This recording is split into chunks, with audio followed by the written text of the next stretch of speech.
as a global lobbyist for poverty and climate issues. He founded Citizens Climate Lobby's 100-year plan group, which led to defining the goal of climate restoration.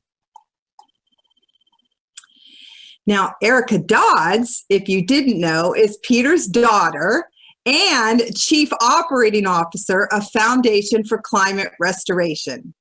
She holds a PhD in interdisciplinary evaluation and a master's degree in international development administration.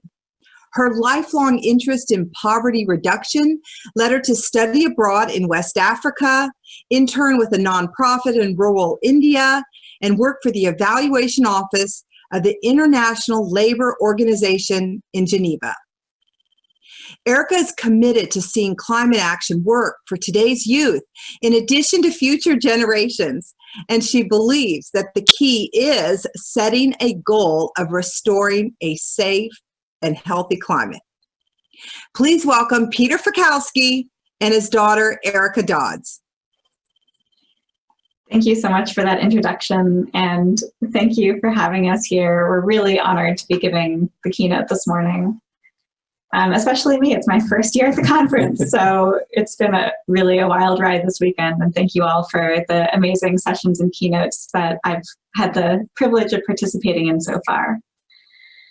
So as Julia mentioned, I am the COO of the Foundation for Climate Restoration. I'm Peter's daughter. I'm a recent PhD as of last summer.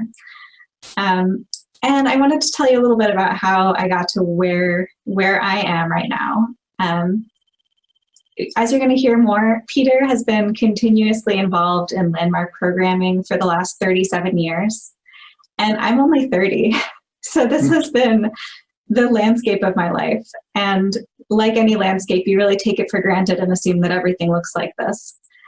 And I really didn't have much evidence to the contrary until I was in college. Actually, a quick anecdote, one of my first memories in my life is arguing with my brother over who was going to get to sit in Helen Gilhooly's lap during a wisdom weekend. So just to give you a sense of how far back this goes for me. But when I was in college, I was taking a road trip with my then boyfriend, and he was getting ready to graduate college with an English degree and feeling lost, not really sure what he wanted to do with his life. And so I asked him, to be helpful, like, okay, well, what is it that you see your life is about? What's your purpose? What is it that you want to accomplish in the world? And he got really upset. He got really defensive, and he said, you can't ask someone that. Like, what do you want to do with your life? And I was like, well, I want to end hunger and poverty in the world. And really before that moment, it had never occurred to me that people don't necessarily just grow up with that sense of purpose and mission. That's really largely a function of this landmark community, always living inside an impossible promise and having your community hold you accountable for the things that you are most passionate about. So my hunger and poverty commitment came out of my dad. He had been volunteering with an organization called Results that lobbies for hunger and poverty issues since, I think, before I was born. And when I was in high school, he invited me to come with him for the international conference in DC. So everyone convenes in DC. There's a big lobby day. Everyone lobbies members of Congress. And as a 15, 16-year-old, this seemed like way too big of a thing for me to possibly do. Who would care what a high school student has to say? But I love taking on things that feel impossible, so I said, sure. And by the end of that week in DC, I was in. I was like, okay, this is it. This is my life. We're going to do this. And that commitment took me to an undergraduate institution, my college, Kalamazoo College, that's very internationally focused. 85% of students study abroad, and I got to go to West Africa for 6 months. That led me into my master's degree in international development administration. And the first class that I took in that master's program was really interesting. It was monitoring and evaluation of international development programs. And, Landmark 101, we know that in order for something to be accomplishable, it needs to have a specific and measurable goal. So this monitoring and evaluation class was talking about, how do you do that in practice in the international development field? And our final assignment was to write up a critique of an evaluation report. And so I found one that was in Senegal, because I love Senegal. And it was a health program, and the evaluation talked about, how many health workers were trained and how many villages were involved, but there was not a single outcome related to the health impacts of this health program. And I was like, wow, this is really fascinating. Like, we don't know much about how this stuff actually works and what actually works. So even from the beginning of that master's program, I was like, okay, after this, I'm going to do this PhD in evaluation, because I need to understand more about how we know what works and how we make measurable goals. So that led me to my PhD. And near the end of that time, I was looking, we were about to transition. My husband had just gotten a job back in my hometown. So we were going to move to California. I needed to find like a flexible job that I could do part-time while I finished my dissertation. And I called my dad, as I did, once a week or so during lunchtime. And he said something about having just been to Marrakesh for the COP, the big UN climate conference. And he'd been trying to talk to me about this climate work he was doing for who knows how long, months, years. And I always kind of brushed it off, because really everything that I knew about climate could be boiled down to, we're all screwed and we just need to emit less, consume less, basically sit still and hope for the best, and maybe we'll be okay. Use less plastic. And in this conversation with my dad, he was saying something that sounded really weird. He was talking about climate restoration. And I was like, you know what? You have to start over, because I have no idea what this means. And he told me that, yes, we need to emit less, sure. As we put more carbon dioxide into the atmosphere, it doesn't go away. It really just stays there and collects. So the fact that we've been continuing over years to just put more and more and more up there, at this point, there's an unsafe level already. So if we stop putting more in, we will still be in really bad shape. You got to take it out, and we can take it out. And both of those things, the fact that you have to remove the CO2 and the fact that it's possible, were both completely new ideas to me. And he said, we've been approaching the climate like we just have to predict and see what's going to happen. But really, we should set a goal that is in line with what we want to see happen. And it should be measurable and specific, time-bound. And so that's where this goal of climate restoration, 300 by 2050, came from. So I was really intrigued, and I decided that I would help out for a while I was working on my PhD, and then, find a real job after that. So when I got home in 2017 and started helping out with this climate thing, there were a few of us who would convene every week and talk about it, have some more conversations, set up some meetings. But now, just less than 3 years later, we have the foundation that Peter and Sharon founded. So it's, a real 501c3 nonprofit organization. We have a detailed roadmap and strategy. We have almost a dozen people working more or less full-time on this. And these are incredibly talented people with amazing experience. When we started working on this, in earnest, we knew that we would need solutions that could take the CO2 out of the atmosphere. Can you put up the first slide, Danita? We knew we would need slides. We knew we would need solutions that could actually do this. But in order for the solutions to develop, it was clear that they would need funding to do the research so that they could scale up. But in order to get funding, there needed to be policy priorities declaring that climate restoration research is a priority. And those didn't exist. So we went to the policymakers and asked for that. And they said, well, we need public demand. We're not going to just create this policy when no one is asking for it. So we tried to create these public campaigns, and we found that the public really wanted research. And again, the research requires funding. So we're stuck in this vicious cycle. And that's where we came up with our new approach, which is an ecosystem approach, where we're working in all of these areas at the same time. And next slide, please. That has led us to partnerships with a whole range of organizations. including the government of Kenya, the United Nations Office for Partnerships, the United Nations Office of the Youth Envoy, the County of Santa Clara, Earth Day Network, and many, many more. And these partners have been critical in all of these different areas. And we're very fortunate to have the relationships to be driving this work forward with great momentum. Okay, so in a moment, we're going to hear from Peter. You can take the slide down. Thank you, Danita. About how this whole thing got started. But first, I'm going to talk about him for a moment. All of you know Peter probably at least as well as I do. Certainly known him for longer. And you'll know that he's one of the least fearful communicators that I know, and probably that many of you know. He's happy to strike up a conversation with literally anyone. And so when he started talking to me about this climate thing, and he was telling me that he talked to the Secretary General of the UN, I was like, okay, that's pretty weird, but not that surprising, because literally if he was walking down the hall and happened upon him, like, he would strike up a conversation. So yeah, okay. But when people started listening, I was like, oh, this is a different thing. You know, this isn't just a matter of, you know, Dad likes talking to people. This is like, he has an idea that really has potential. He's enrolling people, and it's going to come together. So that groundwork of bold communication has really been the foundation of everything we've done so far. So I'm going to turn it over. Thank you, Erica. And really, thank you, everyone, Julia and Tobin, who's got the conference going, and endless numbers of people.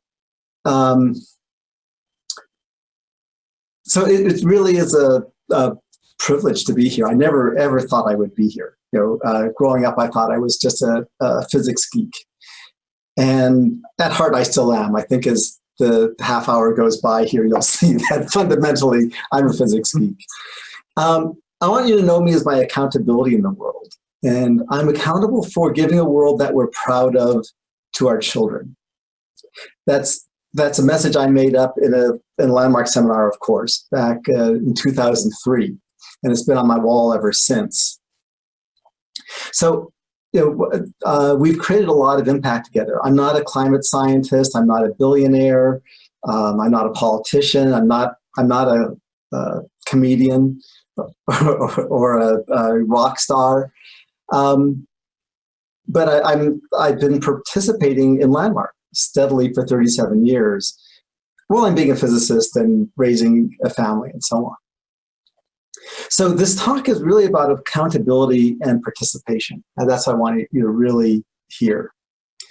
So, and this is the journey to climate restoration from my perspective, but it's really our journey. I want you to get very clear. This whole thing is really about you and me together. And as I was listening yesterday to Brian and Harry and John Baker, all of whom I know quite well, I feel like I'm sort of Forrest Gump. If you saw the movie many years ago, he would walk across the United States and he would run into presidents and he would run into Nobel laureates and so on. And I say that about myself, that my superpower is being lucky. I just run into the right people. And the thing, I'll say more about this a little bit later, but it has to do with you. Well, actually, I'm going to say it now, that the people I run into, like Erica described, the Secretary General of the United Nations, the top climate scientists in the world, the Pope and his the top bishop, not bishop, cardinal, all of those were serendipitously arranged by wisdom graduates, not just Landmark graduates, wisdom graduates. And just a shout out to Christine when she says that the wisdom course quiets your brain so you can hear your heart. Hear that in this talk, that's what's allowed this. This has not been a function of thinking. Okay, so let me start. When I'm 5, I'm at a beach on Lake Michigan at my grandfather's hotel. As a Fiekowsky, he retired and then bought a hotel and ran it for his retirement. And the beach is beautiful white, shells and so on. Every morning I would go to the beach, and after lunch go to the beach. And this day I was playing on the pinball machines and didn't make it to the beach. And in the afternoon, Mom, I want to go to the beach. Peter, we can't, dinner's in an hour. But Mom, I want to go to the beach. We always go to the beach. Anyway, you can imagine the 5-year-old fit that ensued, and the very embarrassed mom, with these in this hotel with paper thin walls with this 5-year-old screaming. So it didn't turn out well for me. I decided that they don't want to hear what I have to say, and they don't care what I want. And that's just my sentence that I gave myself. So it's a few years later, I'm in 6th grade, and Mrs. Mitchell's the best teacher at my school, at Murch Elementary School in Washington, D.C. And she's doing the science part, and she says, class, voltage is the amount of electricity. We're talking about electricity.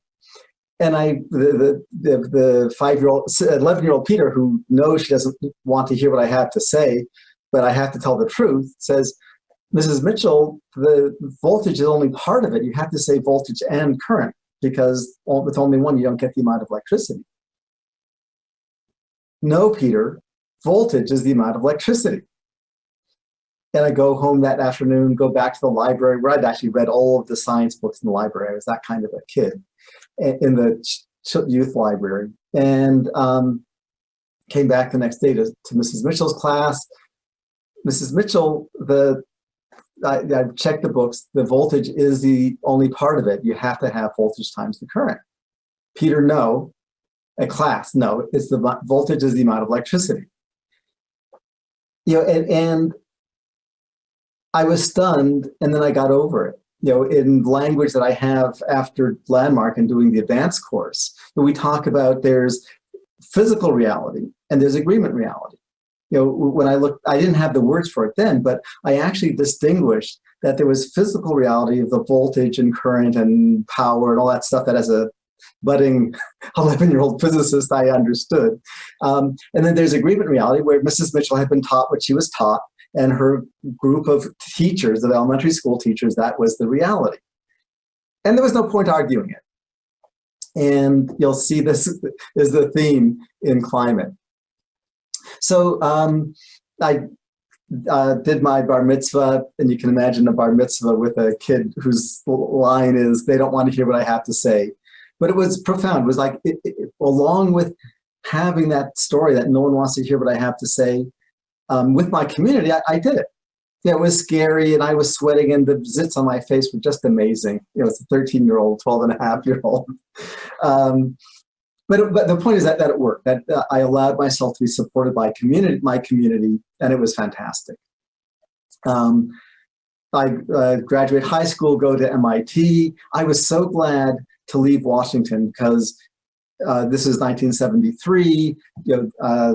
Nixon was getting indicted and impeached and so on. And it was just crazy. The Vietnam War was going crazy. And talk. I wanted something real. I wanted world peace. And that wasn't going to happen in Washington, obviously. So I said, great, we'll take the physical world at MIT, and indeed, and then make a difference in the physical world. So, and I was so thrilled. My dorm was across the street from a factory, from a Polaroid sunglasses factory. And Polaroid got started from an MIT graduate, which is why the factory was across the street. And so I'm at MIT, looking to make a difference. And the news about climate was beginning to happen. And I was studying astrophysics because I loved telescopes. I built telescopes, and I loved all the numbers and calculating things.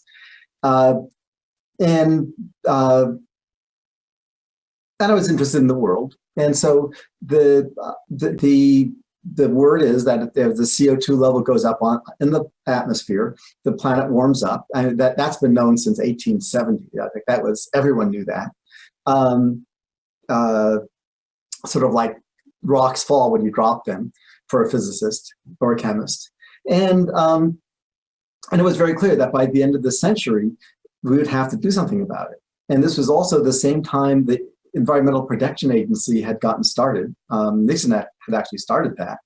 And there was a lot of news reports coming across my awareness about these chemical engineers removing pollutants from the ground. That is, in some cases, you can take pollution and just send it away into the ocean or into the air, but sometimes you can't, and in the ground. And it was just amazing. They could take pollution and clean it up. And since there's nowhere for the air to go, the CO2 we're pouring into the air, it was very clear to me as a 20-year-old that we would have to, those chemical engineers would have a really exciting job around the turn of the century getting the carbon back out of the atmosphere that we polluted it with. And I said, that's great. That's going to be a lot of fun with them. I'm not a chemical engineer. I'm a physicist, and I studied my astrophysics. And again, you'll see this theme in the climate community as my story goes on.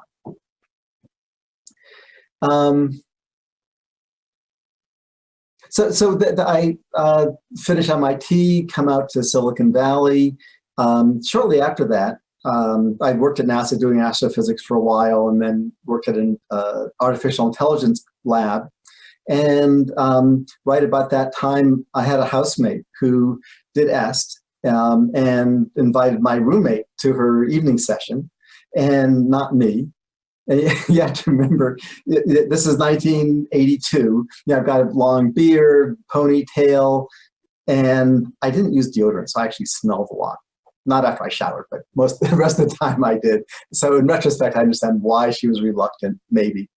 Anyway, so I went to the evening session. I was fascinated. It made no sense whatsoever. And I love things that make no sense. That's where I learn things. But the things I understand already, I don't care. I already, it makes sense. So I registered, I did it, and was fascinated by it. Had a great argument with Steve Zaffron at the end. And again, I noticed that there's physical reality and there's agreement reality. And the thing he was saying didn't make sense in physical reality, but it did make sense in the agreement reality that the S training was built on. And it's interesting, because thank God for Mrs. Mitchell, because I actually, I argued with him for 4 or 5 minutes. As you can just imagine, this 27-year-old kid arguing with Steve Zaffron, the most senior S trainer at the time. And I realized that there was no point going there. And but it was, again, a turning point. So to realize there's the 2 point to the 2 worlds. So then I get married. So Sharon and I met, she was a new graduate and I was a fairly new graduate. We said, what do we want to create our marriage for? Because we knew that creation is where the fun comes. And we created that our marriage was for leaving a family that would inspire people. And Erica, thank you for instantiating that, making that real. The job's not done. We've only been married 33 years, so I've got a long ways to go. And I have no idea what's going to be coming next. So, and so the thing we noticed in our marriage is that we were leaving it up to the community. That we said, our job is to leave you inspired. It wasn't about us being happy. So then not long after that, I had done the Hunger Project briefing and signed that card. We can't do it on the video, but I would have you raise your hands if you're one of the people who signed the Hunger Project card and check the box, I'll create my own form of participation. Well, that's what I did. And about 1.5 years, 2 years later, someone came to our landmark seminar in San Jose and said that they were going to start a results group, and results spun out of the Hunger Project to do the lobbying, the advocacy to get the end of hunger existent in our political actions. And I didn't want to go because what does a physicist have to do with this? But I said, well, what the hell? In the back of my mind, I remembered that check mark I put on the box with a number of my friends watching. I led the results groups in California for a while, but it was a very instrumental time. Right about that time, the head of UNICEF came to us and said, listen, I've made a commitment to have all children on the planet immunized by the year 1990. Now you have to realize this followed from President Kennedy said we're going to land a man on the moon by the end of the decade, and that happened. We ended polio? No. Yeah, polio. No, not polio. Whatever the disease was. I apologize. Just before that. And so UNICEF said, we're going to immunize all the world's kids by 1990. What and by when? And he said, but my advisors tell me this is the Reagan administration and the U.S. isn't going to fund it. And results said, listen, we can make this happen. So we went to Congress and just enrolled people. We went to the media, enrolled people, and the funding happened. And sure enough, by 1990, the immunization rate was just about 90%. So it wasn't 100%. We didn't totally succeed, but it was 8% when that program began. So 8 to 90%.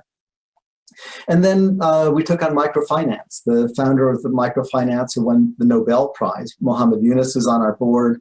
And so we said, okay, let's take on a game here. Let's get microfinance available to half of the people living on less than $1 a day. That's 1 billion people. So let's get 500 million people engaged in microfinance. That would be 100 million loans, assuming 5 people per family. And we'll do it in 10 years. It took 11. And now microfinance, microcredit loans are known around the world. It's just an established part of development. And then we took on AIDS. And if you remember, it just makes me sad to remember back in the 80s and 90s, how many people were dying. And it was just getting worse. It was just getting worse, the AIDS epidemic. Well, we worked with various other groups and with the Bush administration, got funding for AIDS treatment, and that turned the tide. And now the experts say that this is the last generation that's going to have the transmission of AIDS. Pretty amazing. So we made huge progress in reducing poverty. And one of the things I asked myself and I asked our team at Results is, wait a minute, we're making enormous progress. We're just knocking these things off the fence one by one. What is it we're trying to achieve? Like, what does it really mean to end poverty? It's an interesting question, and I'll come back to it. So about this time, by the 2010, it was very clear that harvests were falling around the world. The hurricanes were getting much worse, more and more people dying from the storms and losing their homes and their families. Sea level was rising, and it was very clear that Florida would be gone. Most of it would be gone in some number of decades. By the end of the century, probably half of Florida will be underwater. And we had to do something about it, because otherwise the work on poverty would have gone to waste. And so I helped the people who were starting Citizens Climate Lobby, which had spun out of Results, which had spun out of the Hunger Project, which had spun out of Landmark and EST. And I watched them for a year and finally asked, okay, what's your goal? Not much progress has been made the last couple of years. What by when? And Mark Reynolds, who's here, Mark, thank you for being an important turning point in my life and our lives, thought for a second, Peter, that's your job. And we've got Dr. Jim Hansen on our board. He's here at the conference. Have lunch with him. I'll make sure you get to sit next to him. So I take it on, and I asked Dr. Hansen, what do we want to achieve on the climate? Just like with the Millennium Development Goals and all these other projects, we need what by when.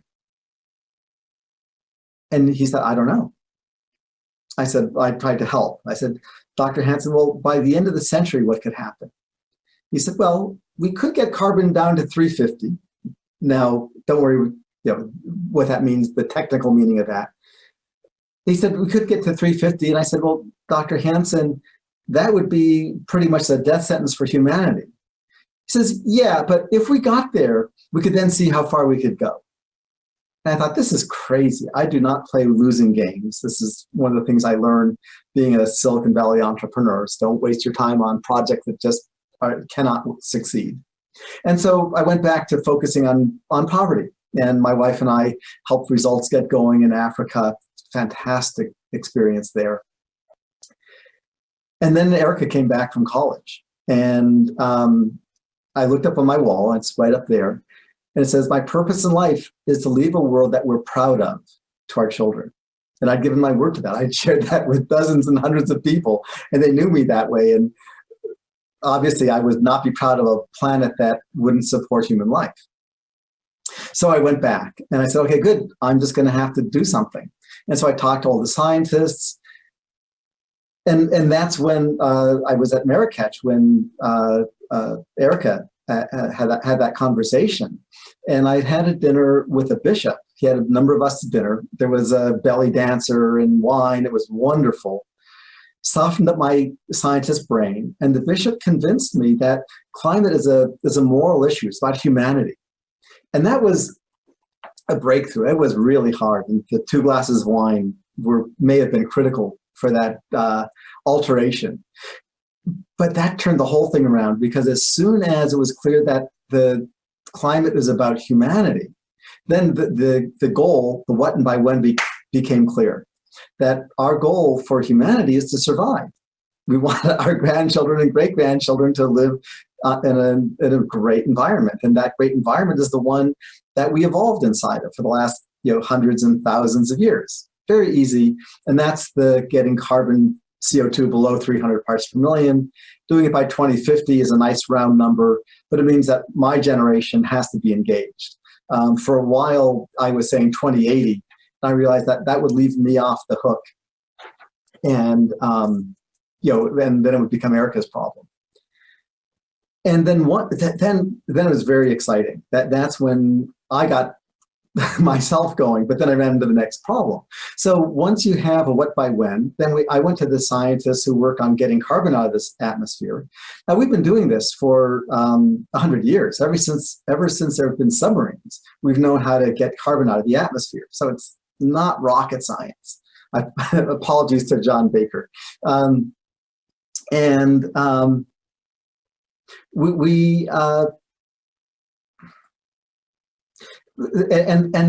got them together, and they said, oh yeah, we have ways to get carbon out of the atmosphere. I had an excuse. Again, this is my being lucky, that since I was at Results, that everyone knew me in Congress, not everyone, but a lot of people knew me in Congress. And so one of the congressional offices that knew me said, we're introducing a new climate bill. We want to put some language in for climate restoration for you. What should we say?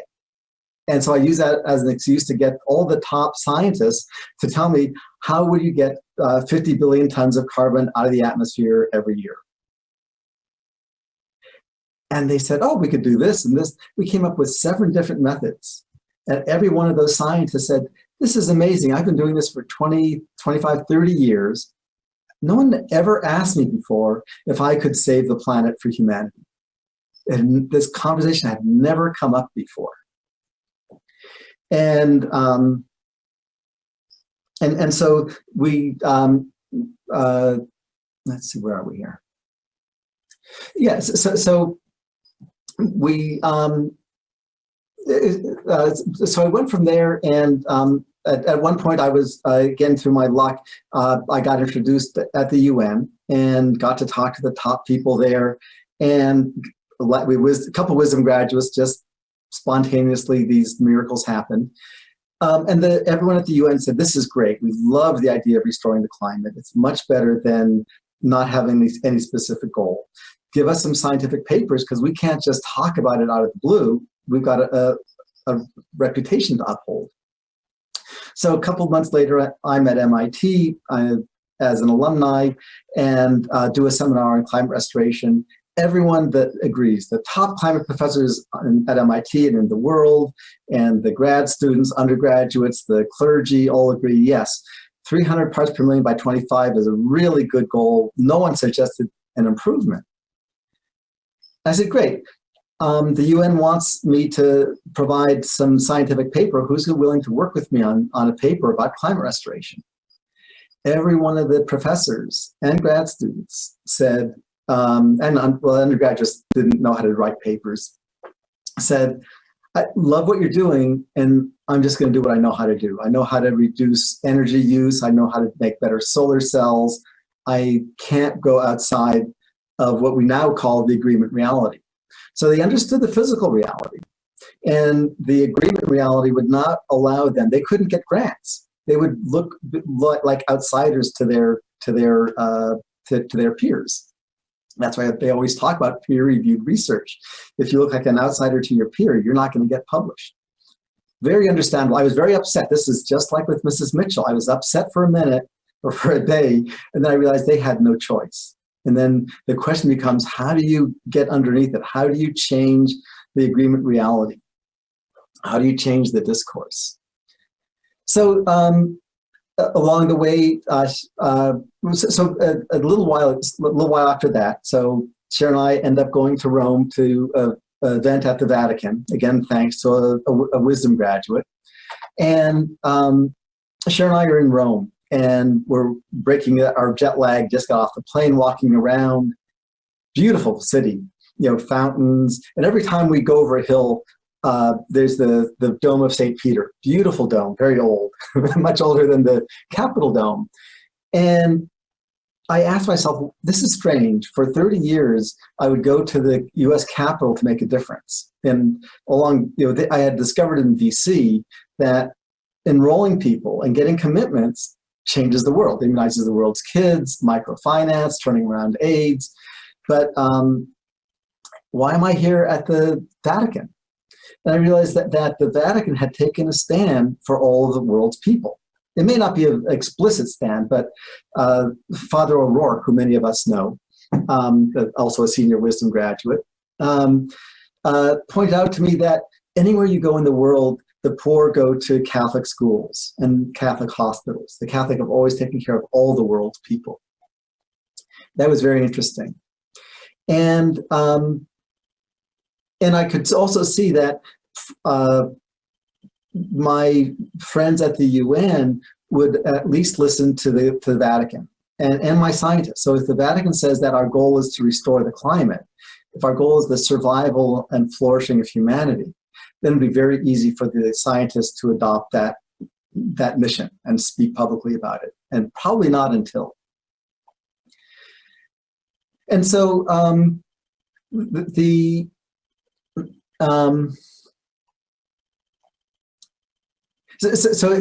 been playing around for a while, and the thing that's really shown up now we're getting into recent times is accountability, and the accountability is what makes things happen. That is, there's the drift, and the world is drifting. I don't know. Yeah, Erica and I have made it very clear, but CO2 levels on our atmosphere now are way above, 50% above what humans have ever survived long term. So, the drift is we're going to go extinct. I hate to break the bad news, but we don't have to go with the drift. So don't panic. You can see on my face, I'm not panicked about it. But that is the drift. That this is going to be a hot planet that humans have never survived before, unless we turn things around. And we know how to turn them around.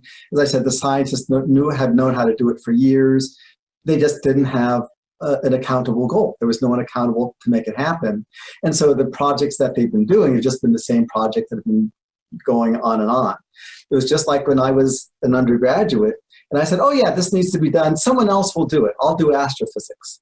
And it took me, 30, 40 years before even I said, oh, I guess that means me. And that's where the wisdom course really comes in, that I got that it's me. So, what we're working with the Vatican, and just in the last week, they told us that they really want to work with us. It's going to be a big deal, and they want to support what we're doing. That is, it's very clear they can't take the initiative on their own. They need to support climate restoration and the survival and flourishing of humanity as an existing conversation that they're supporting. And that's where you come in. You're our team. And I'm going to stop there. I want you to just let you know that I'm accountable for giving a world that we're proud of to our children. And I did this not as an expert. I did this as just someone who had taken that on. It really started with in 1988 or something. I mentioned in a previous session, I was in a program with Helen Gilhooly, And she asked, well, what's important to you? And I said, world peace. I didn't know what that meant, but there was a listening. And inside that listening, I was able to grow that and enroll people. So I'll leave you with that.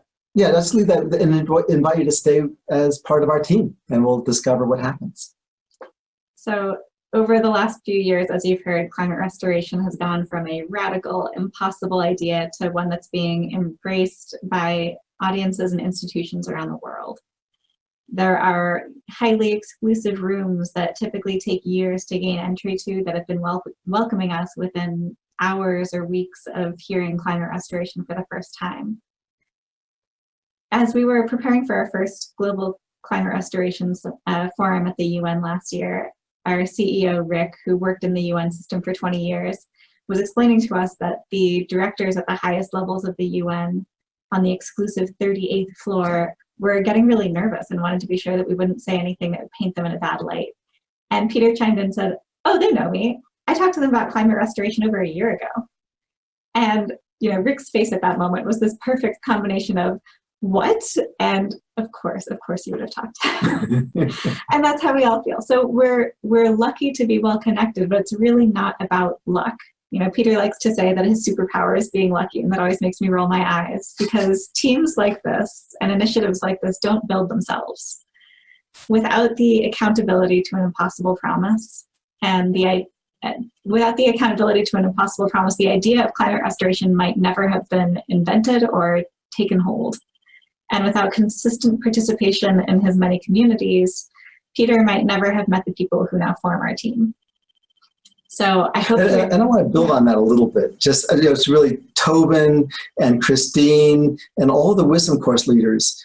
I was just looking at this with Sharon and Erica this morning, that all of these mysterious miracles came out of Wisdom Course graduates. And then I just love what Christine says, that the Wisdom Course allows your mind to be quiet and so you can hear your heart. These are people who didn't think about what to do, they just acted. And keep producing wisdom graduates. We've been at the top of the UN, at the top of the Vatican, and it's the wisdom graduates who are turning the world around. And now's the time to do it. Yeah, so I hope you're left seeing how powerful the implementation of this transformational work can be. Lastly, this was never intended to be a recruitment pitch, but if you do find yourself moved to participate, please reach out to me or Peter through the Hello Crowd app. Thanks. We're ready for questions. Yes, wow, Peter and Erica, what an amazing story. Thank you so much. All right, we have quite a few questions for you. The first question is, how do you manage to be in a world with people with seemingly opposing views, or when it doesn't seem like the future you're creating is something we all want? Ooh, I like that question. I'll take it.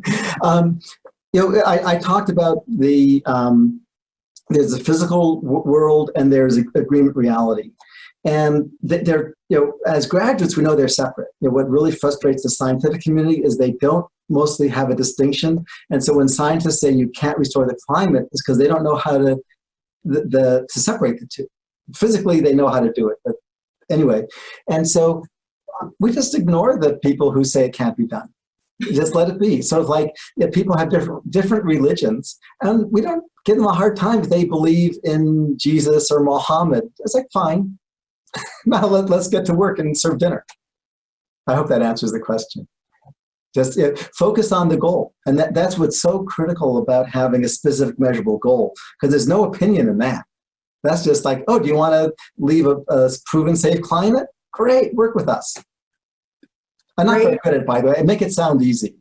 Most of the time I don't succeed. Yeah, I'll just add, we run into this all the time, that someone on our team will say, okay, so in this video, in this social media post, in this whatever, we need to convince people that climate restoration is an important piece of the climate, approach. And we always have to stop them and say, we're not trying to convince anyone.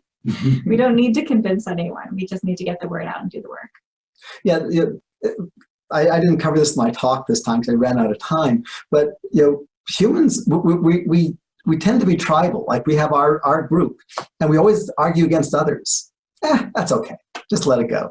And that's where our creating the possibility of being I Am Humanity is a big deal, because we're creating a new group in addition to, I'm Jewish and you're, whatever it is, the Giants fan maybe. I Am Humanity is a way of being in which we can all work together. And it includes everything, including with your left leaning or right leaning. Can include it all. And that's also under development. And anyone who wants to help us develop this whole narrative around I Am Humanity, come join us. And that's all part of the answer to your question, Julia, of how do we deal with people who argue against it. Perfect. Thank you. All right. I think the next question dovetails perfectly from that. It is, how do you see the value of inquiry as a fundamental property in your work? Alongside developing a specific direction, how does inquiry play a role in your project as it grows? Oh, wow. That's a great question. I love thinking, and that question has made me think and look, because I'd never asked that before. And that's what the nature of inquiry is. It can take you out of who you are into who we are. When you ask someone a question and they're not threatened, obviously sometimes you need to frame your query in a way that people are really comfortable. Then they're answering from us and not just from me. And that allows you to transition from the tribal, I'm right and you're wrong, into something new, into all of us together. If you want to add? No, that's great. Perfect, thank you. All right, the next question's for Erica. You proposed a great conundrum at the beginning, something like that solutions require research, that research requires funding, that funding requires lobbying, that requires public demand. What have you seen about the effective ways of dealing with this conundrum? Yeah, so I briefly mentioned that we have this ecosystem approach of working in all of the areas at once. But the real trick there is that all of these different parties need to be communicating with each other with the background knowledge and commitment to climate restoration. So once the researchers can say to policymakers, I have a great idea, but I need funding to research it, to develop it. Or say to investors, this has incredible potential, it's commercially viable, it could remove almost all of the excess CO2 that we need to remove. Then getting the things moving is a lot faster. But when they're all working in silos, and when we're trying to work in their silos as well, things go much more slowly. Do you want to add anything? No, that's good. Yeah. Perfect. Thank you. Next question. Was it a challenge to balance your impossible promise with your career, your financial responsibilities, and your personal life, including your family? If so, how did you manage that challenge? Ooh, that's a great question. Very easy answer is the impossible promise was the overarching. And so my business was doing fine. And then in my coaching, I realized that I needed to make more money. So my business expanded. I almost said I expanded my business, but I didn't.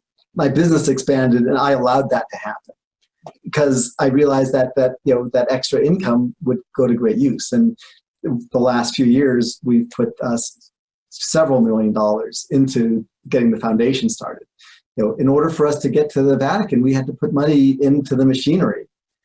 And the same is actually true of the UN. One would have opinions about it, that it's not just, but that's the environment. And I didn't feel used by any of that. It's just what needed to happen. So it actually allowed, it forced me to engage Erica and Sharon and my son Dan, our son Dan, in what we're doing to work together. This is totally unthought out.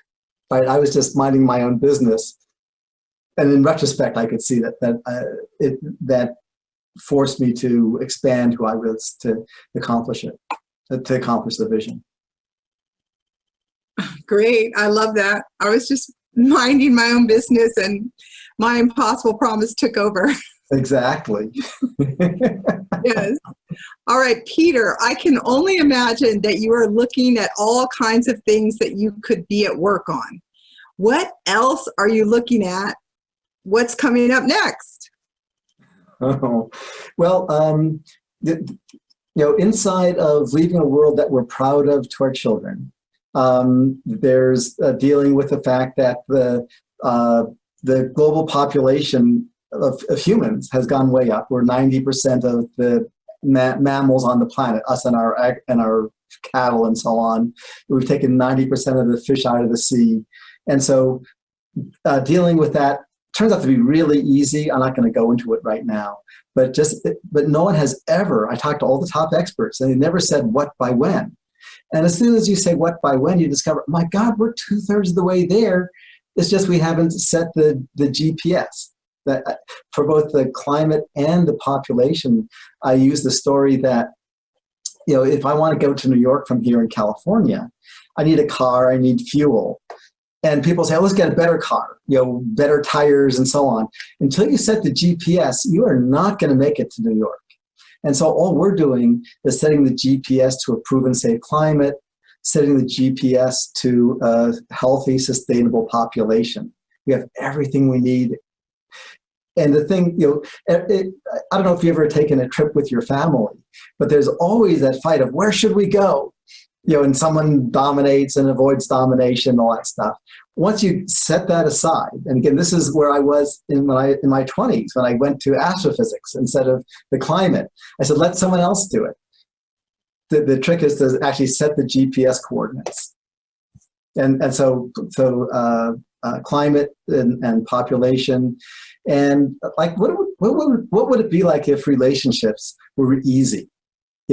Being related and even sexuality is something that's really important to human beings.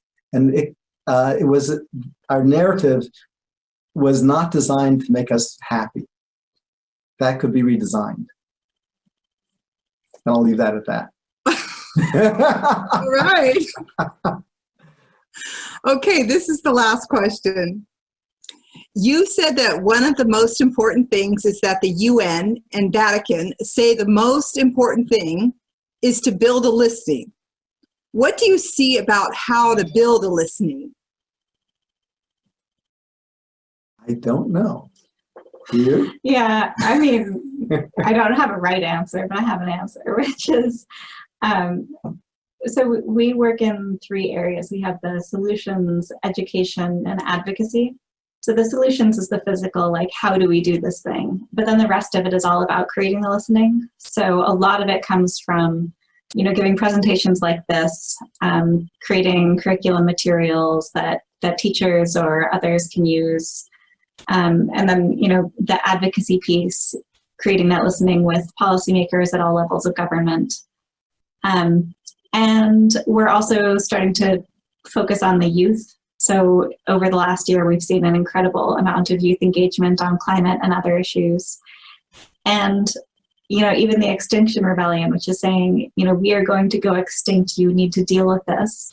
They're not demanding a safe and healthy climate, and seemingly because they don't know that that's an option. So just having people understand that climate restoration is something that they can ask for and commit to, that creates the listening that's needed to have things move. Yeah, Julia Dieter and I led a breakout session yesterday on being accountable for humanity. And inside that, there was an I Am Humanity exercise that we do. And it was very powerful because we saw how easy it is to create a listening. Now, saying it's easy doesn't mean that we know how to do it. So I know it's easy, and really this audience of 1,000 people at this conference are probably critical. Because, for example, with Pope Francis, he would love to call for and stand for the survival and flourishing of humanity. No question about it. What he needs is people who are willing to ask him, hey, tell us how it's going. And you've got to do it without blame. Often accountability is done with blame, and that doesn't produce action. That produces defensive. But the kind of listening that wisdom and landmark, and especially wisdom graduates, can generate, because it's continuously generated. Listening is not something you learn and it's there forever. That's why we have practices. We're not designed to listen. Anyway, so but my point there is that the people here are critical to creating that listening. My observation is non-graduates have a much harder time producing an effective listening. And again, all the leaders here, please produce miracles with us. Wow. Was there anything else, Erica or Peter? No, I think that's it. Just really thank you so much for letting us be here. Thank you for, as Harry Rosenberg said yesterday, I carry your heart in my heart. I'm only here because of you. It's a fantastic journey. And I look forward to seeing what we do together. Perfect. Well, thank you for the work you are doing on behalf of all of us in the world. And Peter, thank you for providing us with a great illustration of someone who really is sought after, recognized, and in demand as an extraordinary person of contribution. Thank you. You're welcome. Thank you. All right. And now I'm going to be joined on